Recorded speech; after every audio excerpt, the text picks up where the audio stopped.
Hello again, welcome back to Behind the Block once more. I'd love to share with you today my version of a garlic and herb crusted rack of lamb. Look how good that looks. So easy to do. I'm going to show you how to prep it. Butchery wise, the ingredients are so simple. Cooking is incredibly easy and you get a lovely product. Look how good that looks.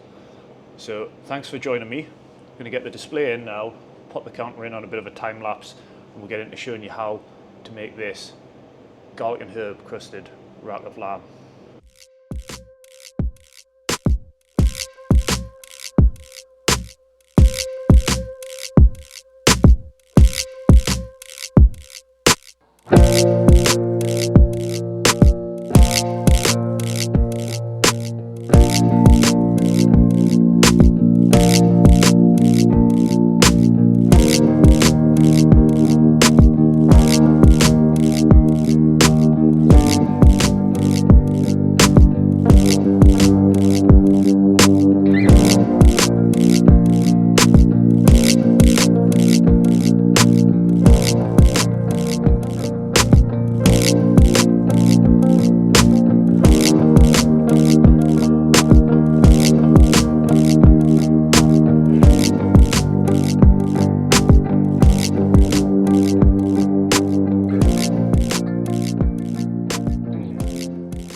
So what we're going to need to do this herb crusted rack of lamb is obviously a piece of lamb. I've got a full loin here. We're going to cut that down to size. This part here is where we're going to get the rack from.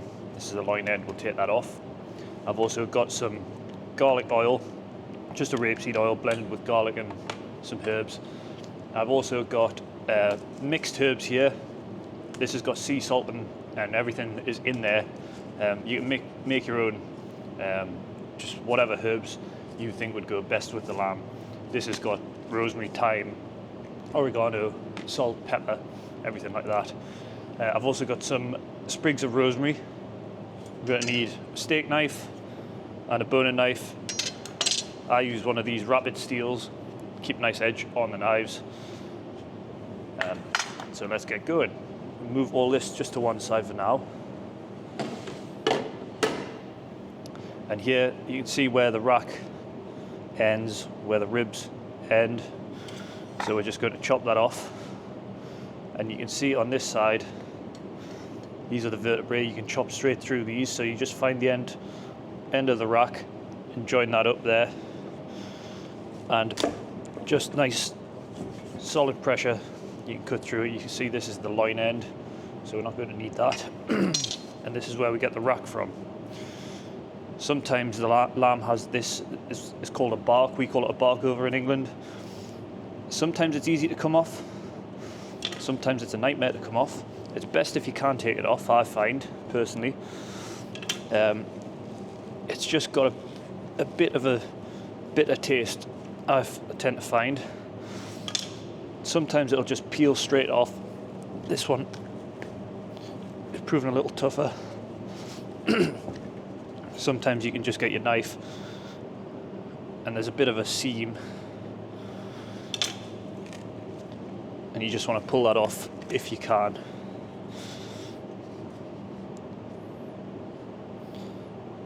Might just have to use the knife on this one.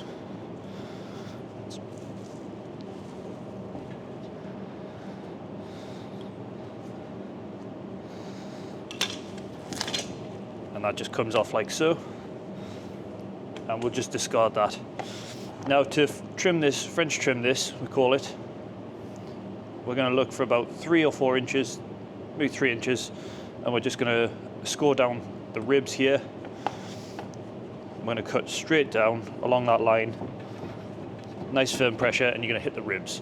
And then from there, you're just going to turn the knife out. Make sure you're cutting away from yourself. Just take that off. Now we've got a little bit of a little bit of meat in between the ribs, I should say. And we're just going to use the knife, run down either side,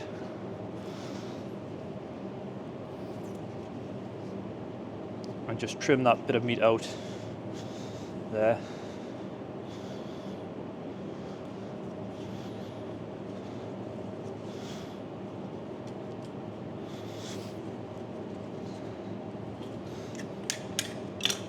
And at this point, unfortunately, there's no real quick way of getting these bones perfectly clean, apart from spending a bit of time on them.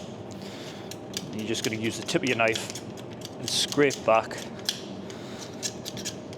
and just spend a few minutes getting these bones nice and clean. You don't want to leave anything on here, because roasting a rack of lamb is best done in a hot oven. If you leave any of this scrappy sort of meat that's left on there, it's gonna burn, and it's gonna taste smoky and bitter. So I like to make sure the bones are nice and clean.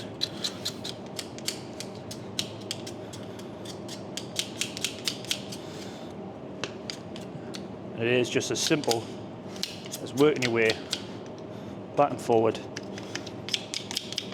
spending 15-20 seconds on each bone, and for me it's time well spent.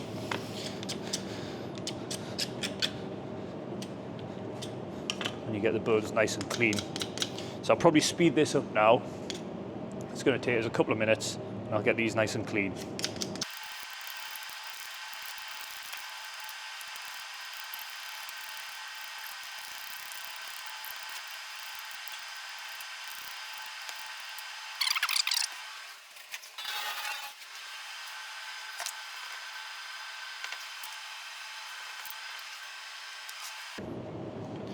So you can see how nice and clean we've got those bones.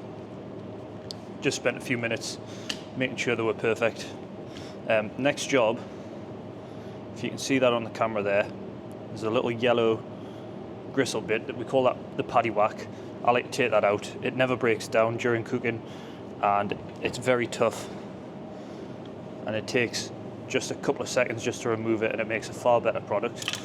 So we're just going to simply cut that out. Next thing we need to do is chine through.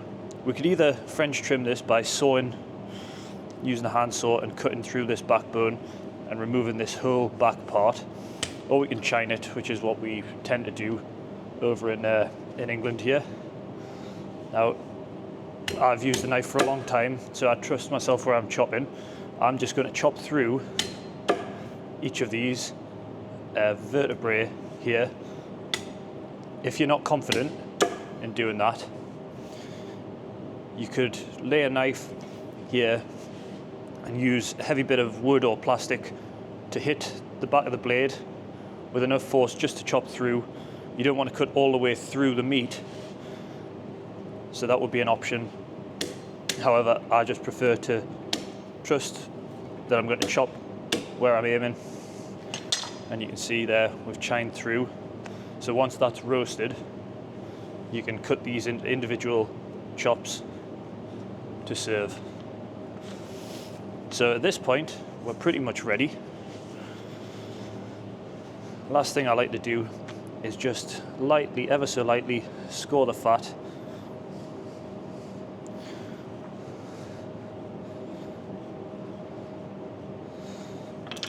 And then at this point, we can give the rack its garlic and herb crust. So the first thing I like to do is just use the oil. I'm just going to put a light coat across this fat cap here. Just like so. Make sure it's nicely coated all the way around.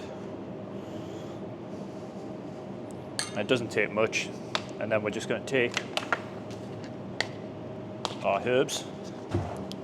Just going to take our herbs, and I'll use a dish just to catch anything that's going to run off, keep everything a bit neater. And we're just going to scatter these over the back of that fat cap, like so. Again, nice even coat. And then we just shake off the excess, so we've got a nice even coat all the way around. If you miss any spots, you can always go back. And then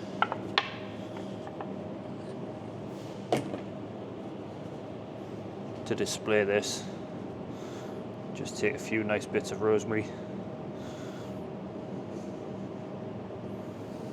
and lay those across the ribs there. And there we have it. One garlic and herb crusted rack of lamb ready for the oven. Best way to cook this is in a, as I said before, a hot oven, 200 Celsius. Nice screaming hot oven, 20 minutes, easy as that. Wrap it in some tin foil, some aluminium foil. Make sure you've got the shiny side facing inwards and rest it for a good 20 minutes. That's going to retain the heat in there. You have to rest this, otherwise when you come to carve it, it's going to be pink, but if you carve that straight away, it's going to leach out a lot of the juices. If you give it time to rest, a lot of those juices are reabsorbed back into the meat. It's a lot more tender. It gives the meat itself, you've got to remember it's a muscle. It gives it time to relax after that intense heat. It's just like exercise. When you exercise, your muscles firm up. That's that intense heat of the oven. It's going to firm up. You've got to give it time to cool down, just like you would during exercise. And then you can carve that perfectly, and you're going to get, well, seven chops off this particular rack. You can maybe take it up to 8, or you could do smaller ones as well. So easy as that. Well, there you have it, guys. How easy was that? Super, super simple. Really tasty, incredibly easy to do. Your customers are going to love it, or your guests at a dinner party are going to love it. Thanks for watching, and I'll see you in the next video.